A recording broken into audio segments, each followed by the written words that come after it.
क्या आपको पता है तितली को उड़ने के लिए 2 बार जन्म लेना पड़ता है? सुनने में अजीब लगता है ना? लेकिन यह बिल्कुल सच है। तितली एक बार नहीं बल्कि 2 अलग अलग जिंदगियां जीती है।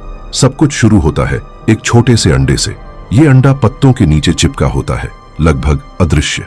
कुछ दिनों बाद इस अंडे से निकलता है एक कैटरपिलर, जिसे हम कहते हैं ईल।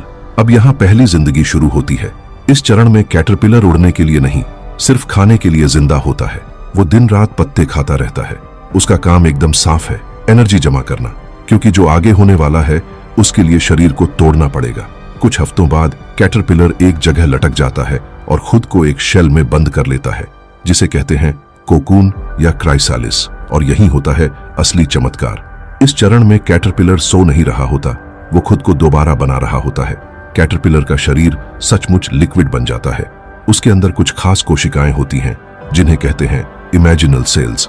यही कोशिकाएं तय करती हैं विंग्स का साइज, आंखों का डिजाइन, एंटेना और कलर पैटर्न्स। यानी पुराना शरीर टूटता है और एक बिल्कुल नया शरीर बनता है। इसीलिए कहा जाता है कि तितली 2 बार जन्म लेती है। और जब यह ट्रांसफॉर्मेशन पूरा हो जाता है तो कोकून से बाहर आती है तितली। शुरुआत में उसके पंख गीले और मुरझाए हुए होते हैं। वो कुछ देर तक हिल भी नहीं पाती, लेकिन फिर वो अपने पंखों में फ्लूइड पंप करती है और धीरे धीरे पहली बार उड़ती है। और एक दिमाग हिला देने वाली बात, तितली को ये याद भी नहीं रहता कि वो कभी एक कैटरपिलर थी। उसका नर्वस सिस्टम, शरीर, जीवन शैली सब कुछ नया होता है। नेचर का ये प्रोसेस सिर्फ एक कीड़े की कहानी नहीं है, ये एक संदेश है।